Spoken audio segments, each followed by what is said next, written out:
Introduction,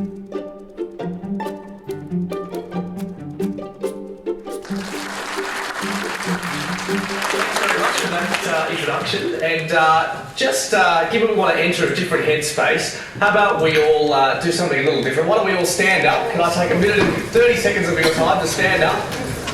It's pretty tough, but necessary for us to hear about the science. But now we want to talk about opportunities and solutions. So I want to ask you, in this moment where we know we're on the right side of history, are you inspired by the people around you? If you look to your left and right. And if you are, let's give them a round of applause.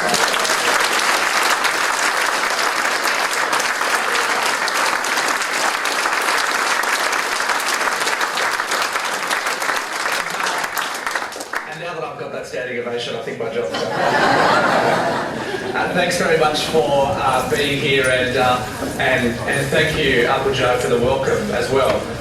Part of why I'm really inspired and hopeful about the solutions to climate change it comes from the fact that 60,000 years of history right here in Australia exists of people managing this land properly. So really, what that science shows us that we've heard is that we've got to go back to some of the lessons we've already learnt. And that gives me hope because there's so much data for us to go and have a look at as to what our future should look like. As was said, I've recently founded an organisation called Future Super. It's Australia's first fossil fuel-free superannuation fund. I'll talk a little bit about it today, but mostly I want to take a step back and talk about strategic frameworks for thinking about action on climate change. And so if you want to hear more about Future Super, Alison's here and she's going to be passing around some iPads. We'd love it if you throw your details in there and we can send you an email with some more information about our enterprise. What we're all about is helping Australians take consumer action on climate change. And why is that important? Well, it's important because for a long time now, when we've been thinking about how to make sure Australia plays its role in contributing to global action on climate change, we've been thinking about this simple and direct relationship. And that simple and direct relationship is one that says, if we want our country to do more, we need to go out there and change more people's minds. We need more people to say yes to action on climate change when the opinion pollster rings them up. Now, in politics, the question that politicians look at is not just level of support for action on climate change, but level of support for action on climate change at a significant cost. Now, if you ask me, I think that's a very silly way of doing the polling, a terrible way of looking at this. While it's critical that, of course, we continue to build that mainstream support for solutions, this is a complex problem. And what I've come to realise over the years is that as a complex problem, as a systemic change, we can't simply approach it by looking simply at changing hearts and minds. Instead, what we've got to do in addition to that is think about what I like to think of as solutions tipping points. When we think of our social tipping points, our cultural tipping points, and our economic tipping points, we can begin to see what's happening in our context that's in our favour, and what can we do to bring those tipping points forward. We have to think about what will our opponents do in response to those emerging trends, and we have to think about the tipping points that are working against us and how we reduce the power of those players. So to begin, I want to mostly focus today on the cultural and economic tipping points, but what do I mean by social tipping points? A couple of amazing and emerging and scary things that we're seeing. At the last federal election, we saw the highest vote we've ever seen for informal. Informal did really well there. The highest vote we've ever seen for minor parties. And what we can see from that is that we've got more disengagement from Australian politics than we've ever had before. That's a threat, but our job, of course, is to turn it into an opportunity because we don't have time to wait for everybody's hearts and minds to change. What does it look like to turn that into an opportunity? Well, one of the things that's happened recently, of course, is that activists have gone out there and tried to turn those minor party senators who benefit from this happening, for example, the Palmer United Party, into people who are fans of renewable energy. That's just one of the things that you can do when you look at tipping points and say, right, this disenfranchisement with Australian politics is pretty locked in for now. Rather than trying to change it, what can we do to benefit from it, to turn it from a threat to an opportunity? Now, changing the hearts and minds, or at least the pragmatism of the Palmer United Party is a short-term thing, right? None of us draw huge inspiration from Clive Palmer being our renewable energy champion, yeah? But it's a sign of the many things we have to do to change our politics, reflecting the context we find ourselves in. More exciting to me, though, are the cultural and economic tipping points. When we think about cultural tipping points with regard to solutions, what we can do is look back in history at those moments in time where movements have come before us have been successful. And the one that inspires me is the movement to change the South African regime, the movement against apartheid. One of the most inspiring things that happened, one of the turning points, the pivots in the story of how we fought against apartheid, how people like us before us fought against apartheid, what comes from a really little known fact about a factory, a Polaroid camera factory in the US. Some workers who were African American, totally concerned by what was happening in South Africa, totally concerned about what they were hearing, suddenly realised that the Polaroid cameras they were making were being used by the South African regime. So they started organising, classic community organising techniques in the workplace. They started building more and more support in amongst their workplace to hassle management about this problem. Over time, more and more people heard about the idea of divestment, of switching what we're doing in the workplace as well as our consumption patterns away from those companies who are supporting things we're against. There was a critical tipping point a few years after that where we saw people start to leverage their power on investment institutions, on endowment funds, on pension funds, on major savings institutions to say, hey, get out of supporting the South African regime.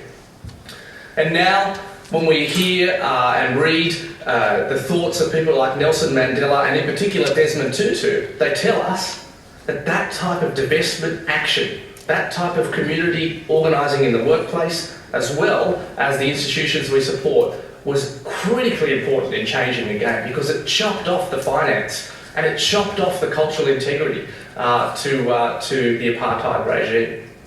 We have the potential to do that to the fossil fuel industry right now. Many people think divestment is about an economic tactic. Well, that's part of the story, but it's not most of the story. Imagine a future where the person on your left and right has switched their bank and switched their superannuation because they're so disgusted with the toxic, amoral fossil fuel industry that they want nothing to do with it. Now imagine when your mother and father have done that, your children have done that, your neighbours have done that. Imagine a future where you're not divested from fossil fuels, but all the people around you are. You begin to ask yourself in that instance, I don't care what the governments are saying. If my friends and family, if my neighbours, if everybody around me is so against this terrible industry that they've made that decision to get out of it themselves, then there must be something wrong with that. That maybe coal is the asbestos of the 21st century. That's about a cultural tipping point. That's what we've got to go and emerge towards. It's not necessarily happening right now, but we are seeing the beginnings of this movement. And here's what gives me hope. In a study last year, Oxford University said that the fossil fuel divestment movement is the fastest growing social movement in history. And yet, how long ago was it that we first started talking about fossil fuel divestment? Maybe 18 months ago? Maybe when Bill McKibben came to Australia on the Do the Math tour, and he said that it's too late to change the light bulbs, but it's not too late to change the system. These are things that are emerging incredibly quickly before us, and that's why I'm really inspired to move out of the political space that I've spent the last 5 years, and funnily enough, back into the economic space that I spent the 5 years before that as a financial analyst at the New South Wales Treasury. There's a $1.8 trillion superannuation sector in this country. The size of our retirement savings is larger than the size of our nation's GDP. The size of our retirement savings makes it one of the largest in the world. If it were a country, we could be the 10th largest country in the world, just our superannuation funds. 25% of all Australians, though, say if there was a coal and coal seam gas-free option, they'd switch their superannuation. That represents well over $240 billion of retirement savings. Think about that when compared with the Clean Energy Finance Corporation. Why I'm inspired about working in the retirement savings space is because of the scale of the change we could create. One of the other areas which is incredibly powerful is banking divestment. Think about this. There's a $1.3 trillion sum of home loans in this country. The average new home loan right now is almost $500,000. Our big four banks, unlike most other banks around the world of their size or comparable size, get a huge amount, the largest percentage of their profits from home loans. So in the US, when we talk about divestment, we talk about institutional divestment because that's where the power is. But in Australia, we actually have an incredibly wealthy populace. And what that means is that individual divestment can have a disproportionate impact to what it can have in other countries. In fact, our big four banks, all four of them are in the top 10 banks by size in the world. Sometimes we forget in Australia just what massive global players we are in the finance sector and therefore what huge influence we can all have. At Future Super, we're emerging into helping people take action with their finances in a number of areas. We're not just a fossil fuel-free superannuation fund. We're also, in the next few months, I'm sort of giving you the inside word here, launching a project called Future Home Loans, which is also about being home loan advisors with a group of people with a lot of experience in the industry and a panel of fossil fuel-free lenders. Starting Monday week, we begin piloting that with a group of the first 180 people who've signed up to say, yes, I want to switch my home loan. And the reason why I think this can be culturally very powerful, the reason why I think it can emerge to a tipping point is this simple fact. 2,000 home loans to save the reef, for example, represents $1 billion in home loans. $1 billion in home loans is about just over $1 billion in interest payments. Just in case you're not aware of that, if you do have a home loan, over 20 years to 30 years, you're likely to pay double the amount of your home loan back in interest. It's pretty scary stuff. But it's also really powerful. And the great news is we're using the research that exists on consumer power. When it comes to consumer power and mobilising it, there are two things we've got to do. One, we've got to make it really easy to participate. And two, we've got to make it cost effective to participate as well. And the great news is the big banks have left themselves wide open. Wide open. They are hugely expensive. The fossil fuel-free providers like Bank MECU and many others that are out there are amongst the cheapest in the Australian market. So we've got this amazing opportunity to save money while taking action on climate change. Why is that important? Yes, I care about all of us saving money, but actually why that's really important is it allows us to scale this up. To scale up what we're doing. Imagine if in the next 12 months we moved $1 billion out of fossil fuel exposed superannuation companies, $1 billion out of fossil fuel exposed banks, the very big four banks who are deciding whether or not to fund the very worst fossil fuel expansion projects along the Great Barrier Reef. This isn't just though, this isn't just about those cultural tipping points, it's about those economic tipping points as well. We're at a time now where the World Bank, President of the World Bank, the head of the IMF, the head of the OECD, institutions like HSBC and Citibank and Deutsche Bank, all of these institutions are warning now that we're not thinking properly about the economic implications of climate change. In Australia, and that we're going to have stranded assets emerge. In Australia, we're heavily exposed to the Chinese economy. And yet it's expected that Chinese demand for Australian coal will peak between 2016 and 2020. That's not expected by radical economists like me. That's been expected by mainstream market analysts saying, hey, this is going to happen. And in the last 7 days, we've finally seen that tipping point emerge in our economic narrative. We've finally seen the front page of the Sydney Morning Herald announce such a massive decision by the Chinese government to remove the very worst of the polluting coal that we export to them currently.